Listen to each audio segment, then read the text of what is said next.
Hello Nandini, എന്തൊക്കെയുണ്ട് വിശേഷങ്ങൾ? അന്ന് പെണ്ണ് കണ്ടതിന് ശേഷം ഇപ്പോഴാണ് നേരിട്ട് കാണുന്നത്.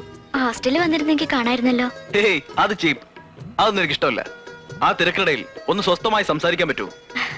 ബൈ ദ വേ, കേസിന്റെ ഡെവലപ്മെന്റ്സ് എവിടെ വരെയായി? വക്കീല് കേസ് നടത്തുന്നുണ്ട്. ആ വക്കീലിനൊന്ന് കാണണമല്ലോ. ബുദ്ധിമുട്ടില്ലെങ്കിൽ നന്ദിനിയുടെ പോര്, പരിചയപ്പെടുത്ത ഒരാളാകുമല്ലോ. I am advocate Manmadhan. Hello, I am doctor Gopan. Hello. നന്ദിനിയുടെ ഉഡ്ബിയ. ഇവനാണല്ലേ പന്നറാസ്കൽ. വക്കീൽ എന്താ ആലോചിക്കുന്നത്? കേസിന്റെ ഇംപ്രൂവ്മെന്റ്സ്?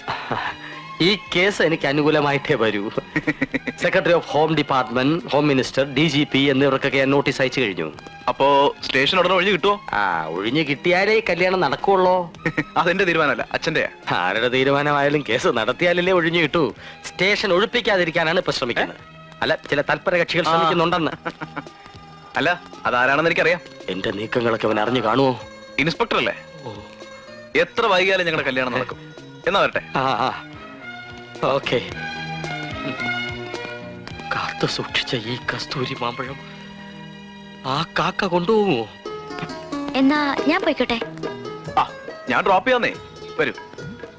സത്യം പറയാലോ, ഈ കല്യാണം നിശ്ചയിച്ചിട്ടുള്ള കാത്തിരിപ്പുണ്ടല്ലോ, ഇറ്റ്സ് റിയലി ബോറിംഗ്. ഞാൻ അച്ഛനോട് പറയാൻ പോവാ, സ്റ്റേഷൻ ഒഴിഞ്ഞാലും ഇല്ലെങ്കിലും എത്രയും പെട്ടെന്ന് കല്യാണം നടത്താൻ. നന്ദിനിക്ക് വിരോധമില്ലെങ്കിൽ ഒരു കപ്പ് കാപ്പി കഴിച്ചിട്ട് പോവാ. അല്പനേരം സംസാരിച്ചിരിക്കാൻ ചെയ്യാലോ, പ്ലീസ്.